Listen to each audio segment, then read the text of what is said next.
television movie kind of theme. You all remember Miami Vice from the 1980s and all the look and the style and the clothes. You never see such such well-dressed police officers ever.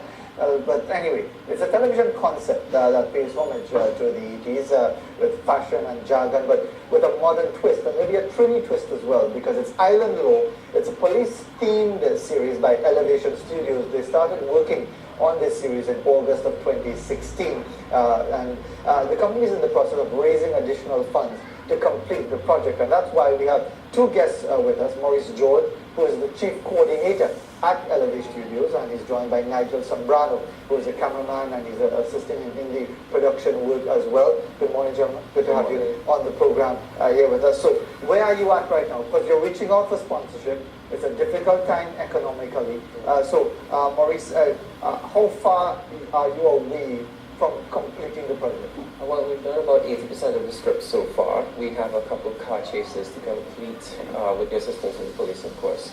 The most that we have accomplished was on a budget that was of $0, but we're going to go for high quality so everybody can enjoy this actual series. So it's going to be something completely different. But you say completely different, and just give me the concept first of all, because some people might say, well, why would you want to do a Miami Vice Trini style? Well, originally it was a Caribbean theme. It's not necessarily Miami Vice. We have that feel. Most people relate it to Miami Vice, but what we were going for is a police-themed TV show without the uniforms, with something a little more relaxed. And because we have the colors and the flash, everybody related it to Miami Vice that way. So we're glad, but we also want people to realize this is a Trinidad show and we're going for a Caribbean vibe as well.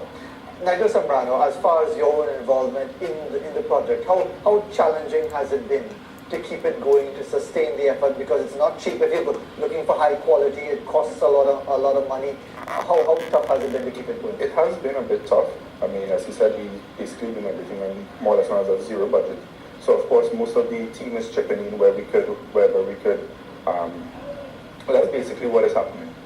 So we have a lot of long days, long shoot days. So it is a tedious task, but we're getting there. As I said, we're 80% completed on zero budget. So we'll get there. Why is it something that you feel that you want to complete, or not just say, well, look, man, this thing you're working, it ain't flying, and forget about it? Why is it something that you feel it's something? Well, basically, we want to show that. Well, as young people, we want to show something that we have the talent here. So we want to portray Trinidad in a more positive light than all the negative things that we have. Crime and drugs and linen. Yeah. How is that a positive light?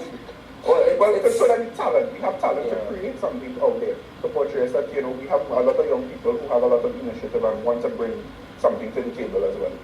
And just bring it back to Maurice. If there's someone watching right now who might be interested, some corporate entity, some business people, or maybe just someone curious to find out more, if they can invest in the project, what do they have to do? They can reach out to me on Facebook, or they can contact me on my telephones, 279-2748. 279-2748. And as far as the response, I'm sure you would have been reaching out during the course of the production work and where you've reached right now. What has been the response? So far, everybody's had economic constraints, which we can understand. It's been a tough year. No, we don't. But we don't take it personally, so we're just going to keep moving forward. We're going to keep asking people until somebody can actually help us out. And again, because we're talking about reaching out to people who might say, well, okay, as often happens in the media environment in Trinidad and Tobago, where people will say, well, people can get for the foreign canned stuff, the foreign products a lot cheaper.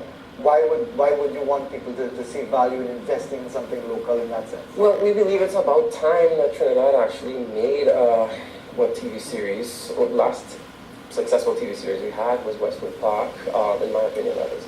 And well, we've had a few over there. We had Calabash Alley and quite a few others. I said the last, as in recent. What makes you feel that if you do get the money to sustain it, to complete the production, that it will capture the imagination of the Trinidad and Tobago audience?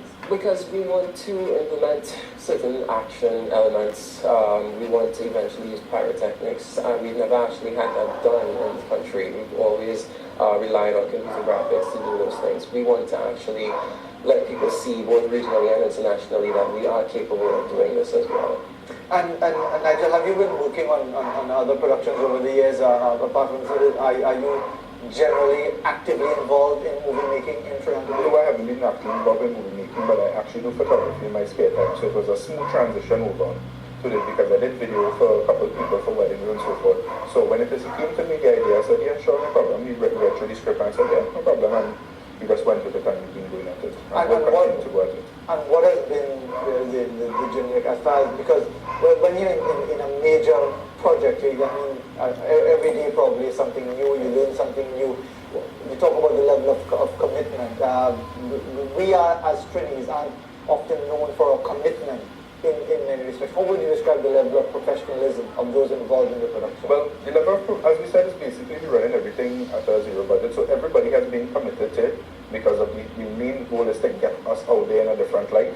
So that is the main aim, and we have a lot of committed people getting it done. What sort of budget are you talking about? What sort of dollar figure would ease all your concerns as far as completing this project? Right now, we are looking for at least $40,000 to complete what we need to do. $40,000. I mean, to be honest with you, that doesn't sound like a lot. No, that doesn't. And because I was bracing for the millions. And I mean, in my own mind, I'm thinking this big movie production, all the production values that they want to bring, the Hollywood style sort of thing. And 40,000 TT or US? That's actually TT. The reason for that is because we have managed to get a considerable amount of action and proper content with a zero budget. So imagine if we actually had some money, what we can do. But we understand that it is a tough economic time, so we're not trying to ask for too much at this point in time. But eventually we're going to need more money. Yes, that is indeed correct.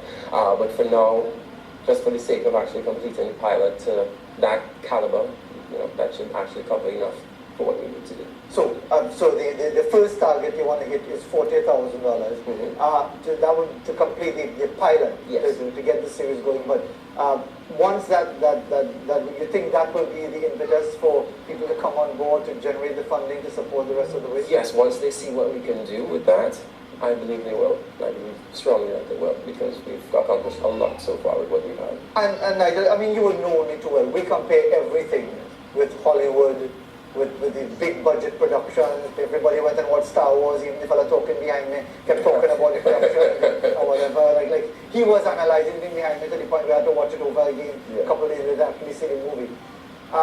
Does that bother you, the constant and inevitable comparisons with these big budget productions? No, because you see, we take a lot of constructive criticism, even from the people who helped us, so it's only going to make us better, and we'll continue to get better. All right, so before we conclude, let's remind everybody again, we're talking about the effort to raise funding for the series Island Law. It's a Trini-style production. The intention is to create the same vibe, kind of like a Miami Vice sort of thing, but very much a Trinidad and Tobago production. And Maurice, just give us the contact information once again for anyone who might have interest in helping you raise that $40,000 in the first instance. Well, I can either be reached on Facebook by my name, or you can call me at 279-2748. And is there like a deadline, a go, no-go point that you're reaching at? Well, we're looking to launch January the 10th.